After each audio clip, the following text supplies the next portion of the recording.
The alien ship arrived without fire, without warning shots, and without sound. It appeared above Earth like a second moon, smooth and silver, reflecting sunlight in a calm and quiet way. Telescopes across the planet turned toward it. Satellites changed their angles. Every space agency on Earth stopped what it was doing. The ship was huge. It was longer than any human station ever built. It did not move fast. It did not act in a hostile way. It simply stayed in orbit, steady and balanced, as if it had always known where to stop. People were afraid at first. News channels spoke all at once. Some thought it was an invasion. Some believed it was the end of the world. Others said it was the greatest moment in human history. Then a message came. It was not in any human language, but it was clear and peaceful. Within minutes, the message changed. The alien ship began sending signals shaped like numbers, then basic math, then simple pictures. The meaning became clear. They wanted to talk. A meeting was arranged in Earth's largest orbital station. The station moved slowly around the planet, built for research and trade. Now it would host something far more important. 4 humans were chosen to meet the alien visitor. Captain Elias Ward had spent 20 years in space. He was calm and steady. He had seen accidents, storms of debris, and systems fail without warning.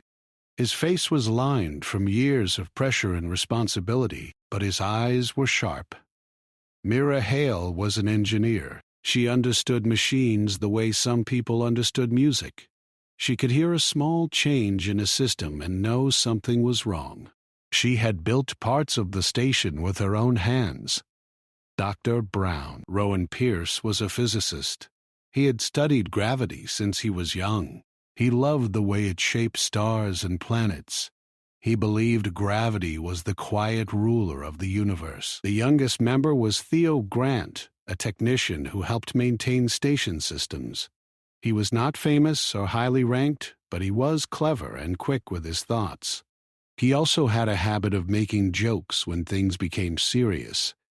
The 4 of them stood inside the main docking chamber as a small alien shuttle slowly approached the station. The shuttle was shaped like a curved shell. It attached to the docking port with perfect accuracy. Inside the station, gravity felt normal. It pulled gently at their boots. It kept their feet on the floor and their bodies steady. The airlock door opened. The alien stepped inside. It was taller than any human in the room, but very thin. Its body looked fragile, almost like glass, shaped into a living form. Its limbs were long and narrow. Its skin had a faint silver color, like moonlight. Its large, dark eyes reflected the lights of the station. Behind it floated a small device that hummed softly. The device projected a gentle field around the alien, adjusting the gravity near its body. The humans watched carefully. The alien moved slowly, as if each step required careful thought. A voice came from the floating device. The sound was smooth and calm. "I am Varro," it said. "I come in peace. I request knowledge." Captain Elias nodded once. "Welcome to Earth orbit. We also come in peace." Varro's large eyes moved around the chamber. The device near him made soft sounds as it scanned the environment. "Your world," Varro said, "is strong in gravity." "Yes, it is." Varro turned his gaze directly toward the humans. "How do your bodies endure this crushing force every moment of your existence?"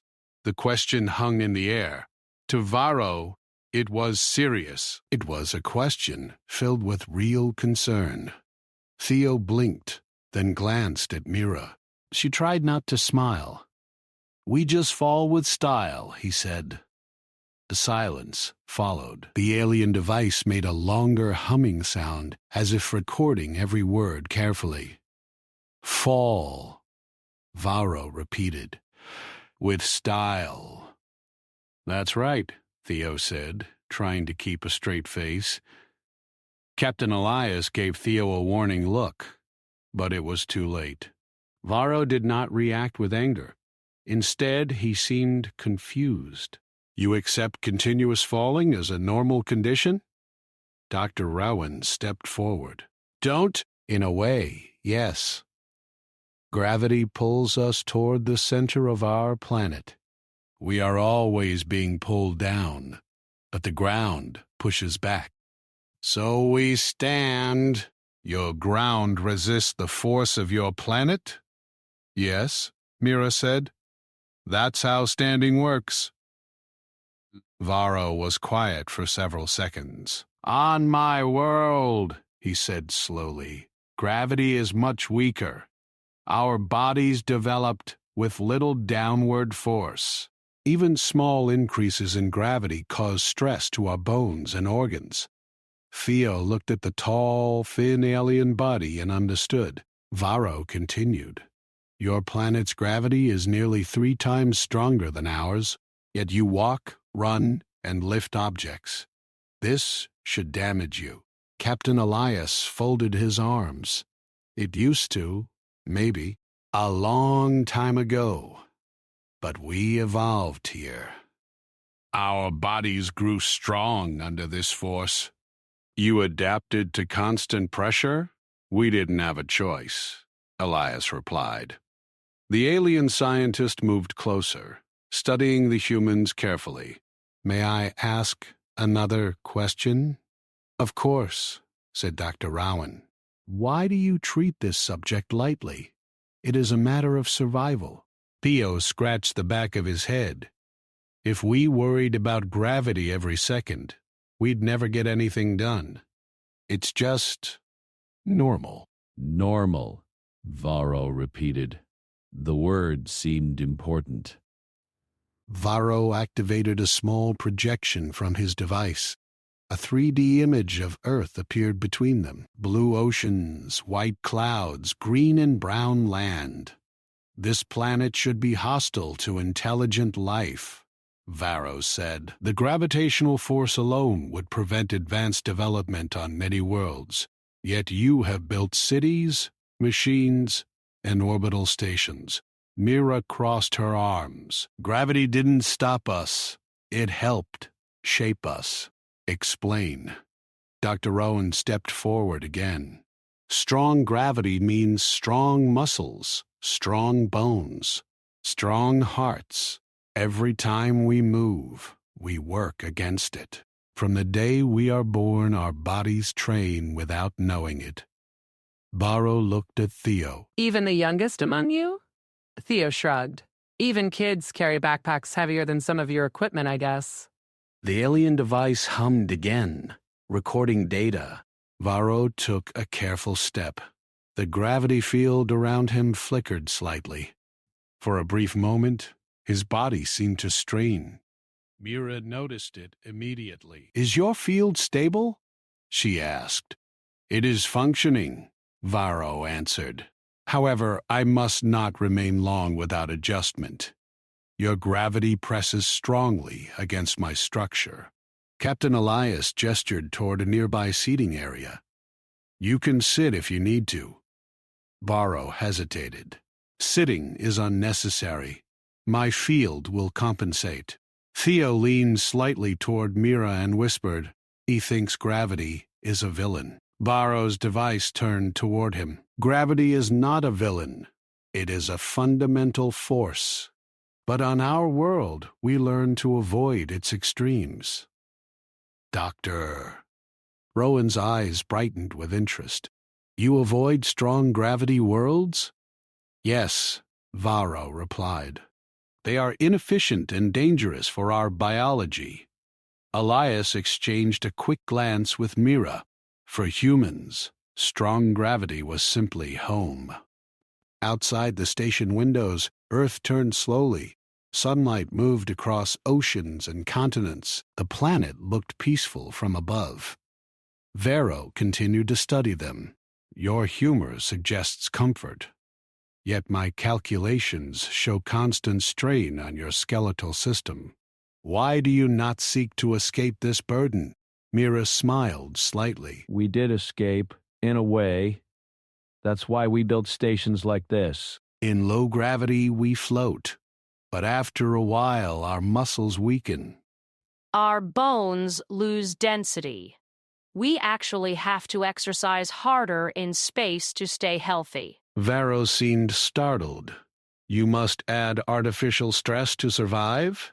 Rowan said, without gravity, we get weaker.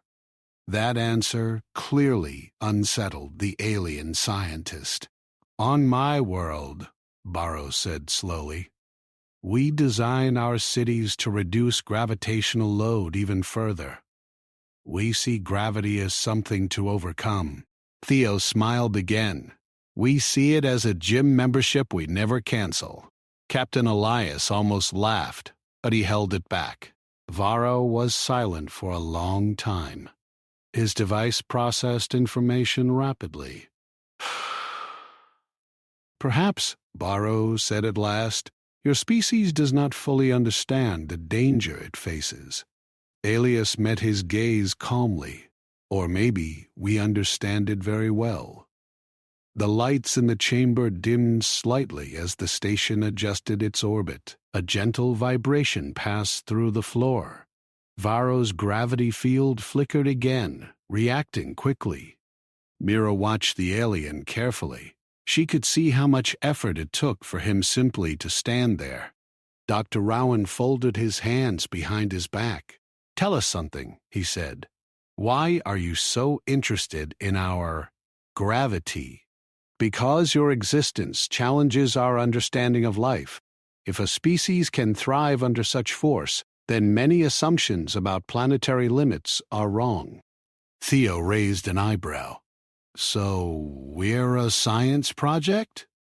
You are a mystery, Varro corrected. Outside, a small piece of space debris drifted past the window, pulled gently along its path by Earth's gravity. We believe that intelligence grows best in moderate conditions. Stability, balance. Your world is not moderate. It is heavy. Elias stepped closer to the window. Heavy worlds make heavy people. Varro studied him carefully. I request permission, Varro said, to continue my research. I wish to observe how your bodies function over time in this environment. We can arrange more meetings, but remember something. We are not just data. Varro's eyes reflected the blue of Earth. Understood? As the meeting came to an end, Theo looked once more at the alien scientist.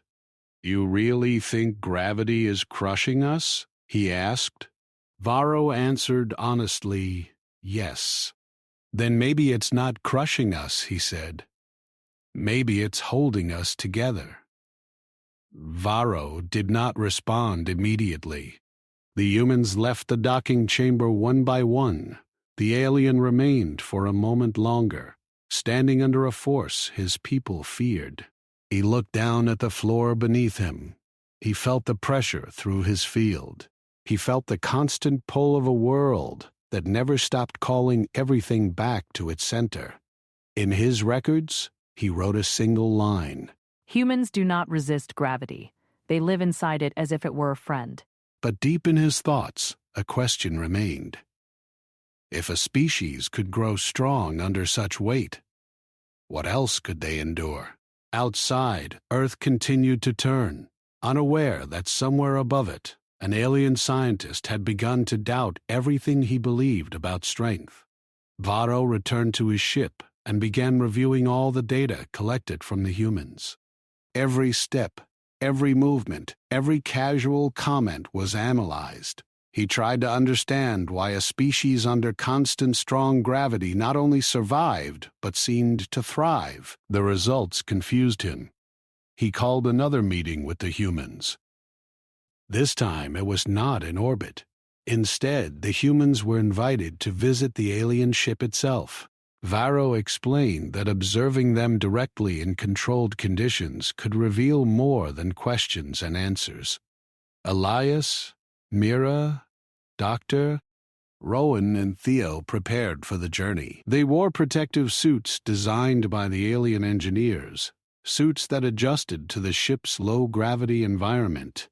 When they entered the alien vessel, the difference was immediate. The gravity felt much lighter. Even the heaviest human felt almost weightless. It was a strange sensation. Walking felt like running, and jumping felt like flying. Theo laughed as he drifted several inches above the floor, reaching for a handrail and almost floating past it. Varro greeted them with a calm presence. Observe how your bodies respond to weak gravity. You may feel discomfort. His voice carried no judgment, only curiosity. Dr. Rowan moved carefully, testing how muscles reacted. It's like all my strength disappears, he said. Even though I am moving easily, I feel weaker. Varro nodded. Exactly. On your world, your bodies are built for constant resistance. Remove that, and you feel unstable. Your species has evolved to need pressure. Mira touched a wall panel to steady herself. I never thought of strength as dependent on weight, she said. But now it makes sense. We train ourselves without noticing it. Theo floated near a console and smiled. I feel like a balloon. Not heavy, not grounded. Just loose. Varro studied each of them. You are fragile without gravity, yet you survive extreme pressure. Your world's pull strengthens your species, makes it capable of things other species cannot endure. He paused, his eyes scanning the humans' reactions. Tell me, do you ever leave your planet for long periods? Elias answered, yes, for work and research. But long stays in space are difficult. Our bodies weaken without the pull of our home gravity. That's why we exercise constantly. Varro processed this information. On his world, traveling to low-gravity areas was natural. Humans had the opposite problem. Earth made them strong, but the universe made them weak. The alien scientists then activated a demonstration chamber.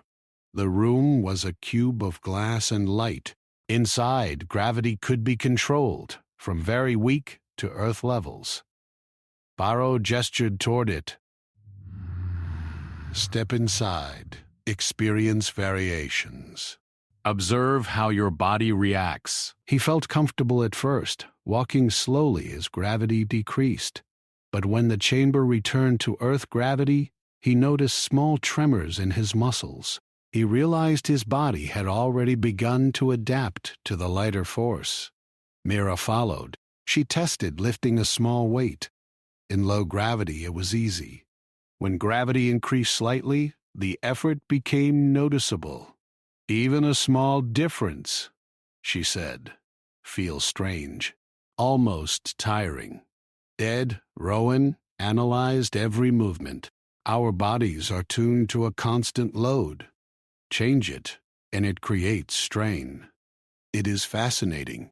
Your species is conditioned to accept stress as normal. Theo floated in midair and waved. This is fun, but I hate it. My body wants to pull down. It wants to fight something. It wants weight. Isn't that weird? Varro's eyes widened slightly. You seek resistance? We like it. It keeps us alive. It keeps us sharp. We joke about falling, but really, we are always fighting it. That's life on Earth. Varro wrote in his data pad. Humans maintained humor even when discussing serious topics. He considered this. Humor might be more than culture. Perhaps it was a coping mechanism for constant stress. Outside the chamber, alarms sounded on the ship. A solar flare had hit the outskirts of the system. It affected communication and navigation sensors. The humans looked at each other, concerned but not panicked. On Earth, they were trained to handle emergencies. Varro's team of alien scientists reacted differently. Their bodies and equipment struggled with the magnetic interference. One of the younger researchers slipped as gravity briefly shifted in the ship's lower levels. The human crew watched carefully. Elias spoke first. "We can help stabilize the systems if needed." "You propose working under conditions that challenge your physical limits?" "Yes," Elias said simply. "We are used to pressure."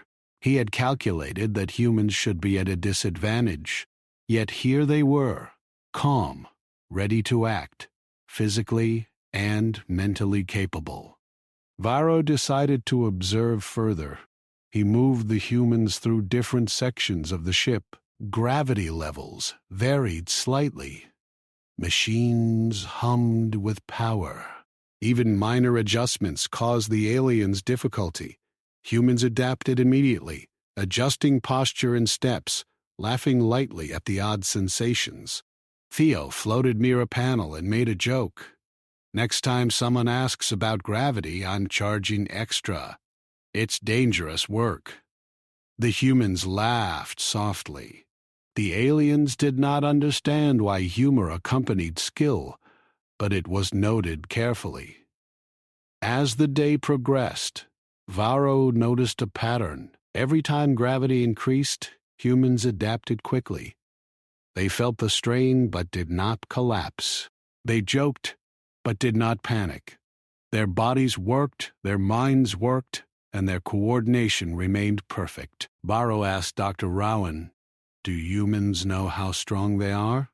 Rowan considered this. "I think we know in some ways. We measure strength, endurance, performance, but much of it is instinct. Our bodies evolved under constant pressure. We simply accept it." Varro continued to study them. He realized something alarming.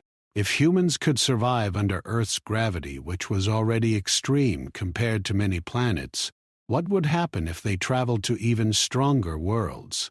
They could adapt further. They might survive conditions that no other species could endure. A private signal came from the Alien Council. Varro read it quickly. Their message was urgent. They had learned of Earth's gravity after preliminary scans. Humans were stronger than expected. If humans expanded into space, they could become a dominant force. Varro looked at Elias. "Your species is more capable than we anticipated. If you venture into high-gravity worlds, your evolution may continue.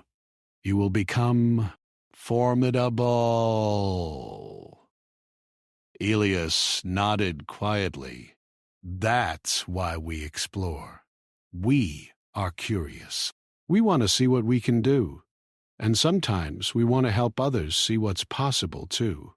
The alien scientist processed this. Curiosity and humor seemed intertwined. It was not mere survival. It was a choice to endure, to grow, and to find joy despite danger. Theo floated near Varro. "You think we are crazy, don't you?" he asked, smiling. Varro did not answer immediately. Instead, he observed the young human. He noted the confidence in the movement, the calm in the laughter, and the way the body was accustomed to pressure. Finally, Varro spoke. "Your species laughs at danger. This is unusual.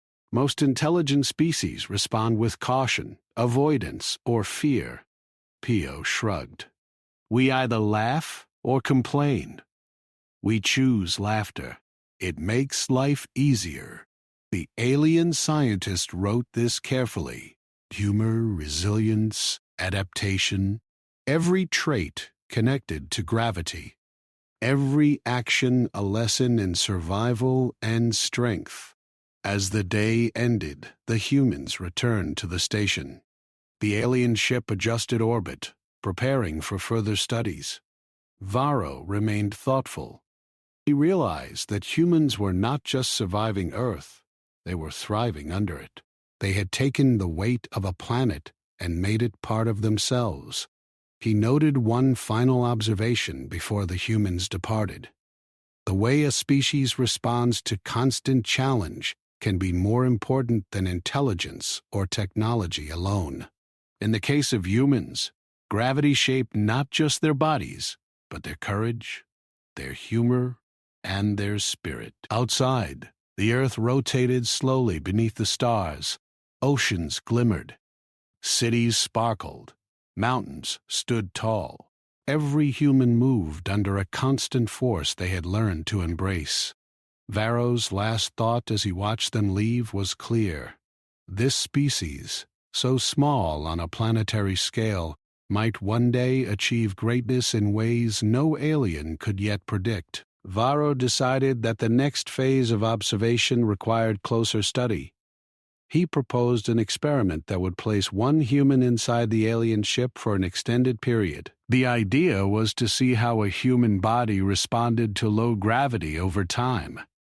The council approved, and Theo volunteered immediately.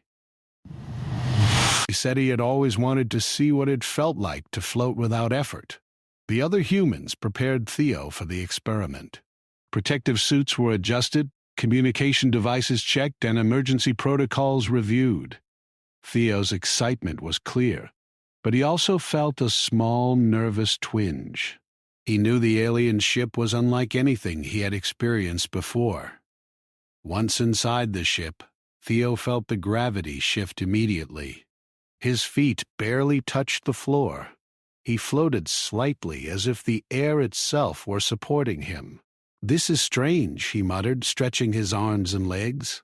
"I feel like I'm melting into the air." Varro watched carefully, his device measuring muscle tension, heart rate, and reflex responses. "Tell me," Varro said, "do you feel relief in this environment?" Theo shook his head slowly. "Not really. My body feels wrong, like it doesn't know how to exist without gravity pushing on it." Varro made notes. This was an important observation. Humans needed gravity to feel stable, whereas the aliens' bodies were built to avoid it.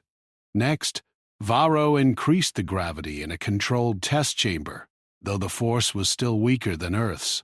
Even so, one of the alien researchers collapsed under the strain. Theo watched carefully, noting every reaction. "You wouldn't last a minute on Earth," he said quietly. His words were calm, but they carried truth. Varro recorded the statement.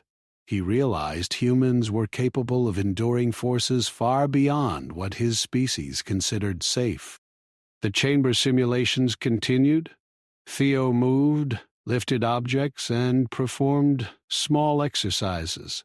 In each case, his body adapted quickly to changes in gravity. The aliens observed with growing astonishment. Dr. Rowan, watching remotely from the station, explained the human advantage. Their bones, muscles, and cardiovascular system have evolved to cope with constant pressure. They don't just survive. They are strengthened by it. Varro's eyes widened slightly. He had underestimated the role gravity played in shaping an entire species. The alien council sent a private message expressing concern. If humans traveled to high-gravity worlds, they might surpass other species in physical capability. Varro realized this could upset interstellar balance. During a break, Theo floated toward the observation window. Stars streaked by as the ship orbited silently. He looked at Varro and asked, "Do you ever wonder what it feels like to live under strong gravity?" Varro hesitated. "We avoid it. Even moderate gravity causes harm to my people. We cannot imagine life under such conditions." Theo smiled slightly. "It's hard, but it makes us who we are. You might think we joke about falling, but it's part of how we survive. Varro recorded this observation carefully. Humor, resilience, adaptation. Each element was connected to gravity and survival. An emergency alarm sounded suddenly. A minor malfunction in the ship's gravity control system caused temporary fluctuations. Gravity in some sections rose unexpectedly, while others dropped. The alien researchers struggled to maintain balance. Theo adjusted instinctively, gripping a railing and shifting his weight.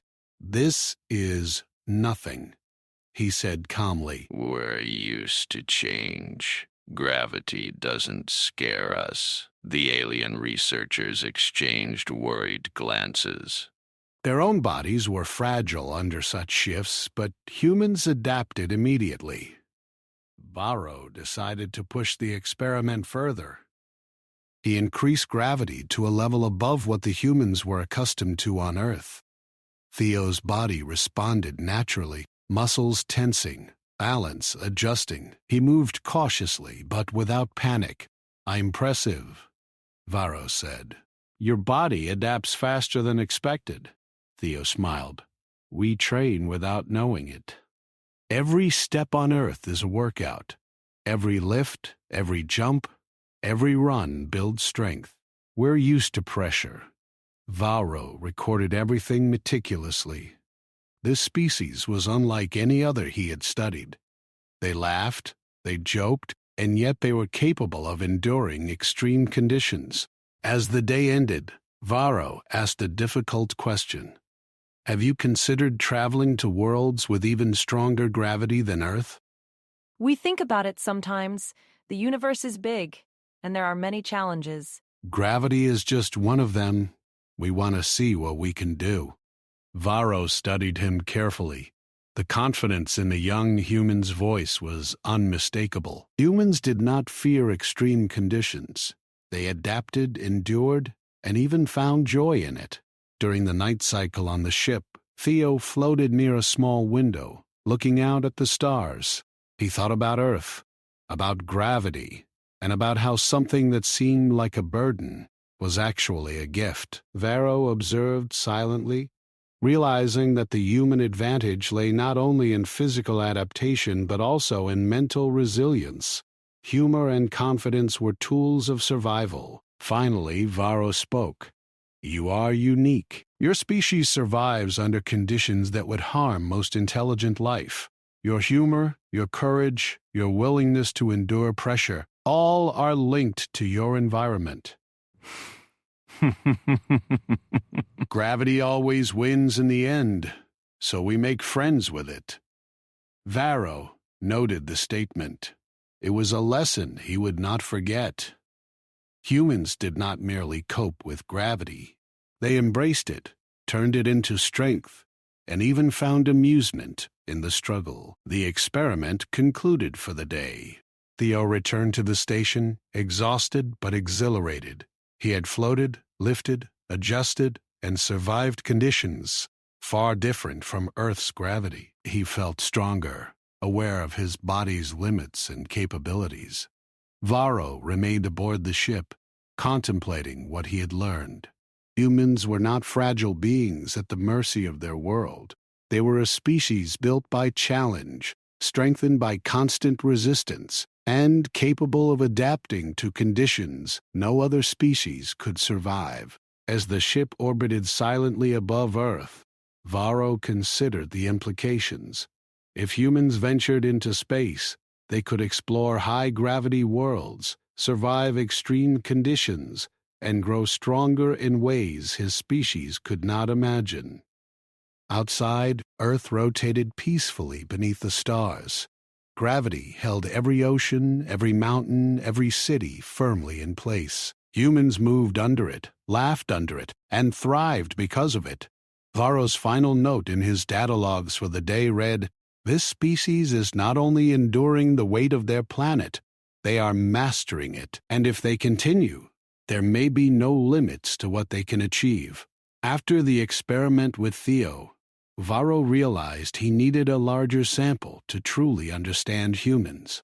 He arranged for all 4 humans to spend time aboard the alien ship, observing and testing them in low and variable gravity zones. The aliens watched closely, and the humans accepted the challenge without hesitation. When Elias, Mira, and Dr. Rowan arrived, they immediately noticed the difference in gravity.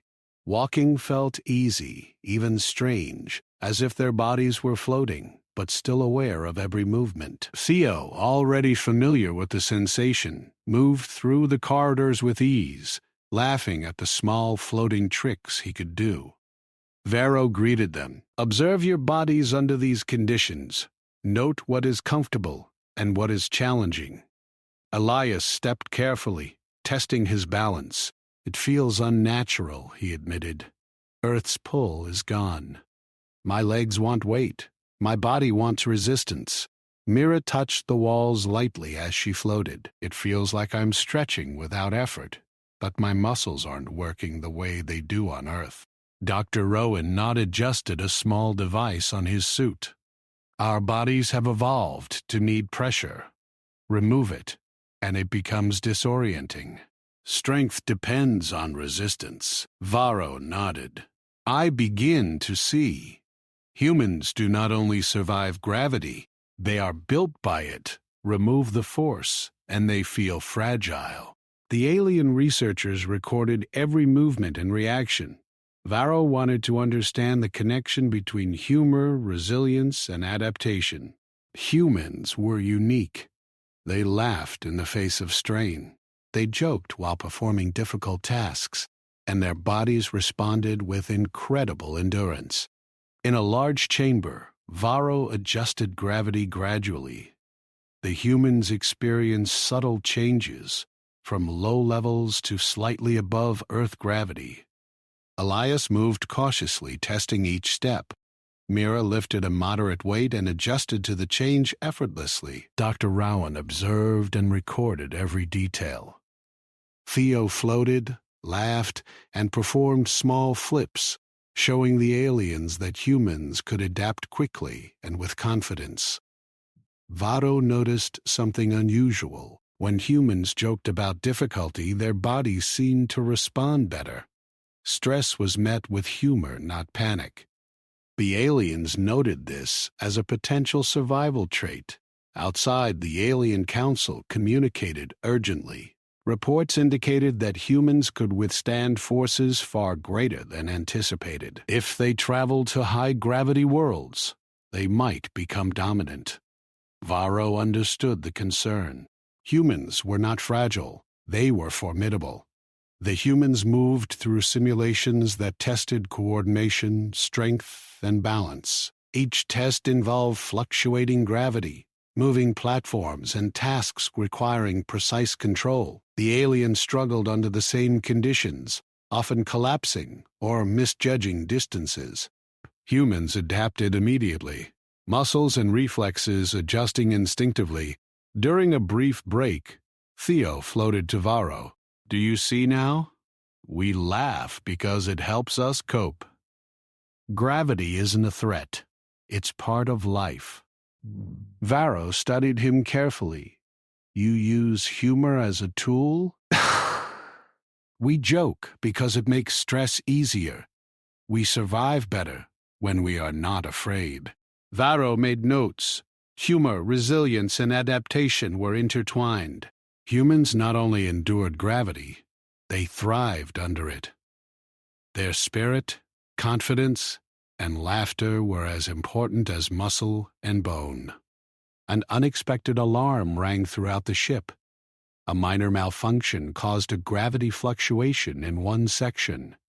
Aliens struggled to stabilize themselves, their bodies reacting poorly.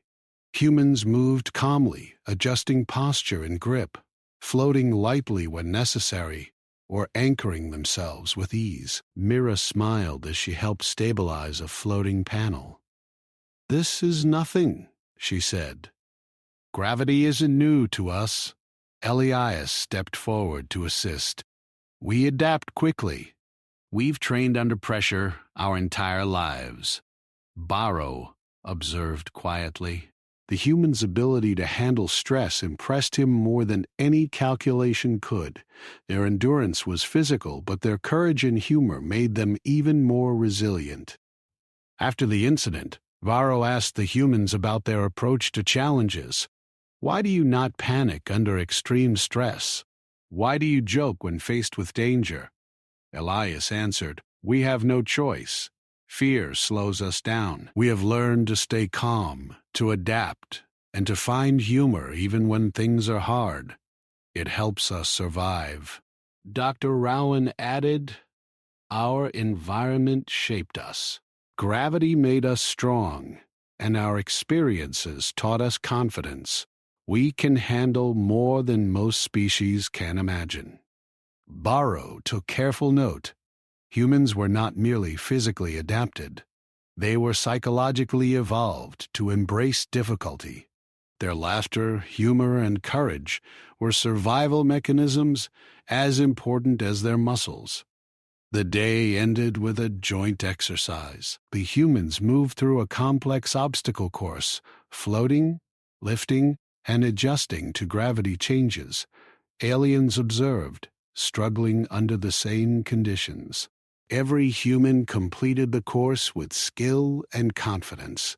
Theo joked continuously, lifting objects in creative ways, making even the aliens laugh at his antics. Varro reflected on the observations.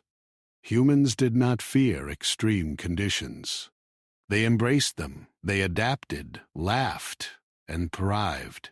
Their strength lay in both body and mind, in humor as much as in endurance.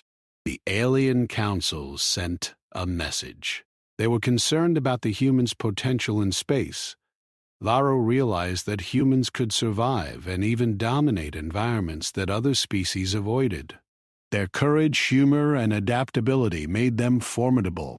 Varro addressed the human crew. "Your species is unlike any I have studied. You endure gravity not only physically, but mentally. Humor and courage are part of your strength. You are formidable beyond calculation." Theo floated near him, smiling. "We just do what we must." Gravity is always with us, so we make friends with it, and sometimes joke. It keeps us going. Varro recorded the statement carefully. Humans did not merely endure challenges. They embraced them, learned from them, and even found amusement in their struggle. This combination of physical and mental adaptation made them unique. The day ended with humans returning to the station. Varro remained aboard the ship, reviewing every observation. He realized that humans were not just survivors, they were masters of their environment, capable of thriving under conditions that would harm other species. Outside the ship, Earth rotated slowly. Oceans glimmered, mountains stood tall, cities sparkled. Humans moved under the constant pull of gravity, strengthened by it, confident, laughing, and thriving. Barrow's final note for the day read, "Humans are not merely enduring the weight of their world. They are embracing it, mastering it, and growing stronger for every challenge." A sudden alarm shook the alien ship. The gravity control core was malfunctioning, causing rapid fluctuations throughout the vessel. In some sections, gravity dropped almost to zero. In others, it spiked unpredictably. Alien researchers struggled to stabilize the ship. Their bodies were fragile under these changes. Every step, every movement was a challenge. Varro called an emergency meeting with his team. "If we do not stabilize the core, the ship may break apart. Some sections may be lost. Our crew could be injured." His voice was steady, but the concern was evident. Captain Elias stepped forward. "We can help. Humans are used to strong and changing gravity. We can navigate unstable areas and assist in repairs." Varro hesitated. Sending humans into sections with fluctuating gravity was risky, but he also understood that no alien crew could move safely through these areas. Humans might be the only ones capable of performing the repairs. Theo volunteered immediately. I'm ready. Let's fix it. Gravity isn't new to us. Mira nodded. We'll go together. We can handle it. Rowan adjusted his suit and checked equipment. We need to work efficiently. Fluctuations could become dangerous quickly. The team moved into the unstable section.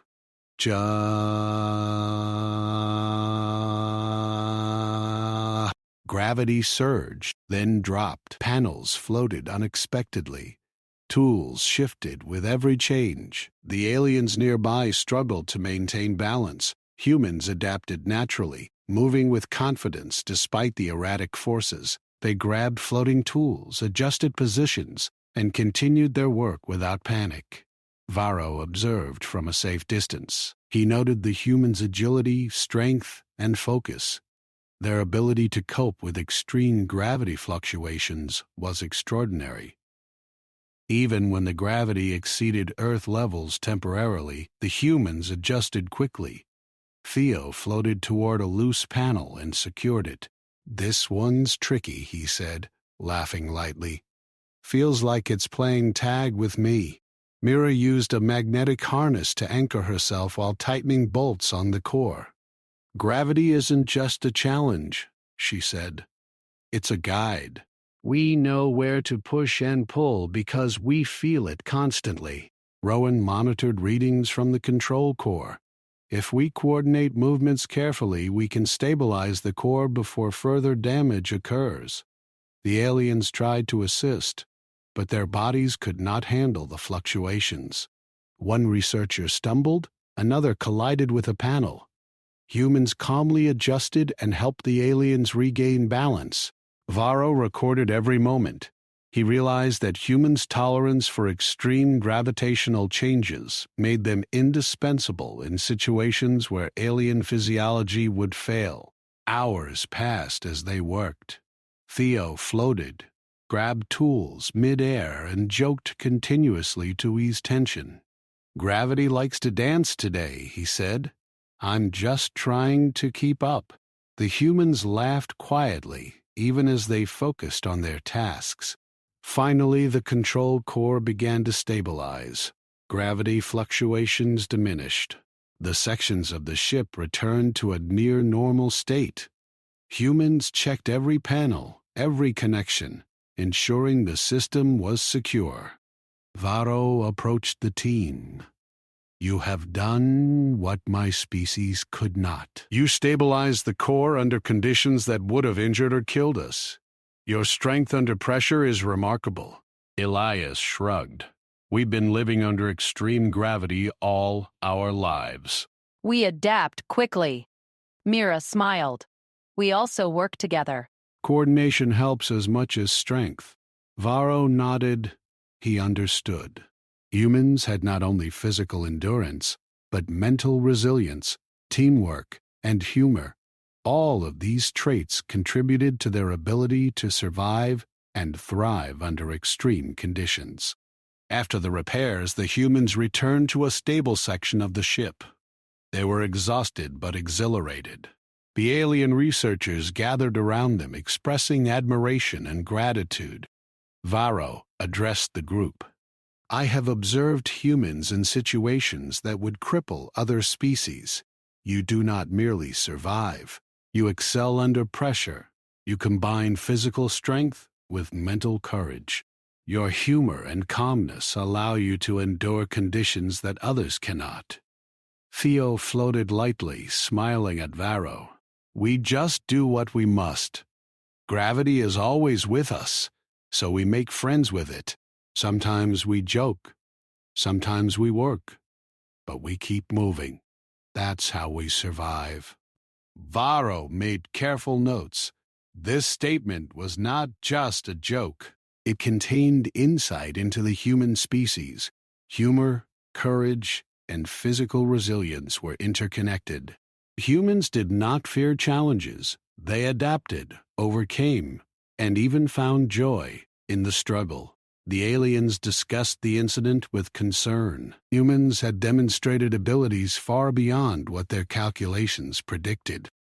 If humans ventured into high-gravity worlds, they could survive, adapt, and dominate environments that other species could not. Varro thought about the implications.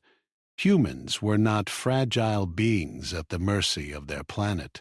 They were masters of adaptation. Their strength lay not only in bones and muscles, but in courage, teamwork, and humor. As the ship stabilized and the alarms subsided, the humans prepared to return to the station. Theo looked out the window at Earth below. "Gravity isn't the enemy," he said quietly. "It's part of life. We live with it, learn from it, and sometimes joke about it.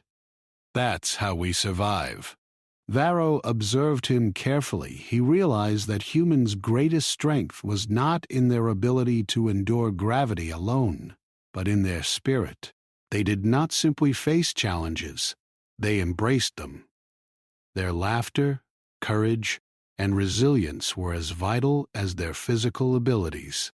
The humans returned to the station, greeted by relief and admiration from their colleagues. They had completed a task that no alien could have managed alone. Their success was a testament to the human capacity to adapt, endure, and excel under pressure. Varro remained aboard the ship, contemplating what he had learned. Humans were not just survivors of a heavy world. They were thriving, mastering the challenges presented by their environment, and even turning them into advantages. Outside, Earth continued its steady rotation. Oceans shimmered, mountains stood tall, and cities sparkled with life. Humans moved under the constant pull of gravity, confident, laughing, and thriving. Varro's final observation for the day read, "Humans are capable of mastering environments that other species cannot survive. Their strength lies not only in physical endurance, but in courage, teamwork, and the ability to find joy even in the face of extreme challenges."